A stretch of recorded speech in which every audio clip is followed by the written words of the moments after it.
Assalamualaikum warahmatullahi wabarakatuh. Di hari ini kita akan membahas tentang present perfect tense. Ya, present perfect tense itu menitikberatkan pada sudahnya atau selesainya suatu tindakan. Present perfect tense untuk mengungkapkan kejadian di masa lalu tanpa peduli kapan tepatnya terjadi.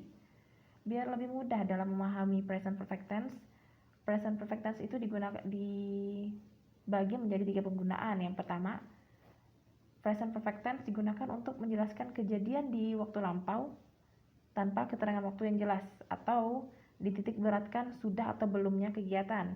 Contoh kalimat pertama, I have eaten fried rice. Saya sudah makan nasi goreng.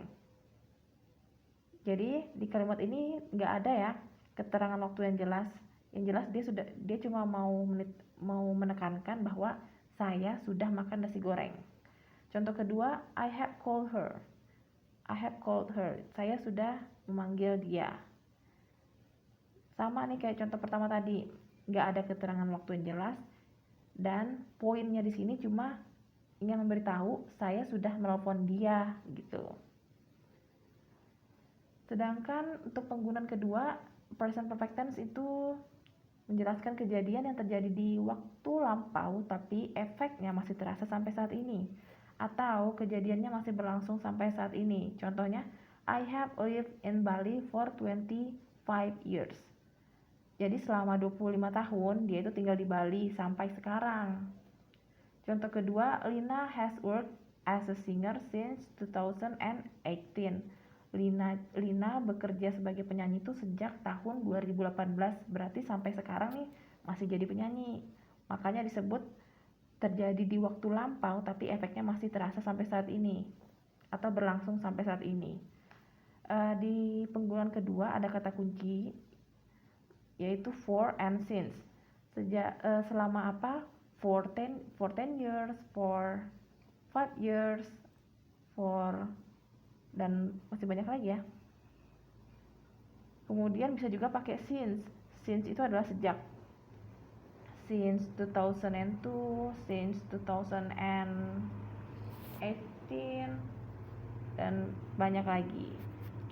Kemudian untuk penggunaan terakhir yang ketiga digunakan untuk menjelaskan kejadian di waktu lampau tapi dilakukan secara berulang-ulang. Ingat ya, di waktu kejadiannya dilakukan di waktu lampau tapi selalu dilakukan berulang-ulang. Contohnya, I have seen Dylan 5 times. Atau yang kedua, she has called him 10 times. Dan di penggunaan ketiga ini kata kuncinya itu ada di times. Biasanya ada kata-kata times, bla bla bla times, 5 times, 2 times gitu. Kita ke rumus present perfect tense. Rumusnya untuk kalimat positif adalah subject plus have atau has plus verb 3. Untuk kalimat negatif, rumusnya subject plus have or has plus not plus verb 3. Untuk kalimat tanya atau interrogatif, have atau has plus subject plus verb 3. Dan harus kalian ingat kalau subjeknya you, Dewi, maka harus pakai have. Tapi kalau subjeknya he, she, it atau nama orang, boy, Dinda atau apa, pakai has. Contoh pertama, I have eaten soup. Saya sudah makan sup. I sebagai subjek, have kemudian diikuti dengan have, kemudian diikuti dengan verb 3 atau verb 3, eaten soup. Kemudian kalau kalimat negatif ada I have not eaten soup. I sebagai subjek, kemudian have, kemudian diikuti dengan kata not, kemudian diikuti dengan verb 3, eaten, dan soup. Kemudian untuk kalimat interrogatif, have-nya itu harus dipindahkan ke depan, diikuti dengan subjek you, kemudian verb 3, eaten, kemudian diikuti dengan kata soup dan tanda tanya. Have you eaten soup? Apakah kamu sudah makan sup?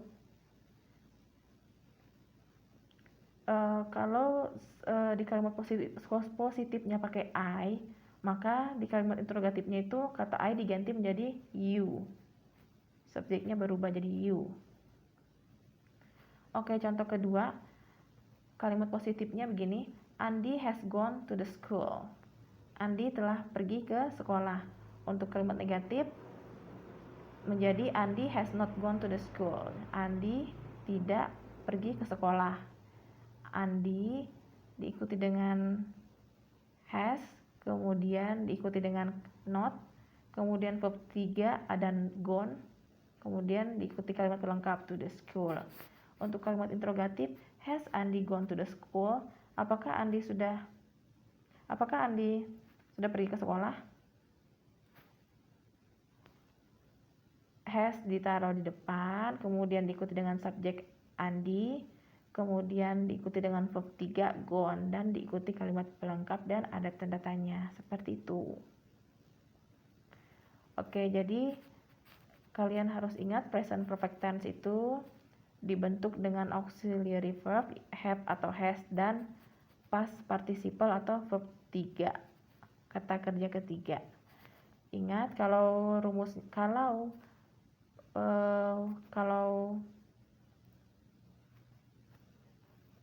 subjeknya I, you, they, we, maka harus pakai have. Kalau subjeknya he, she, it, maka harus pakai has. Oke, sekian dari saya. Thank you for watching. Wassalamualaikum warahmatullahi wabarakatuh.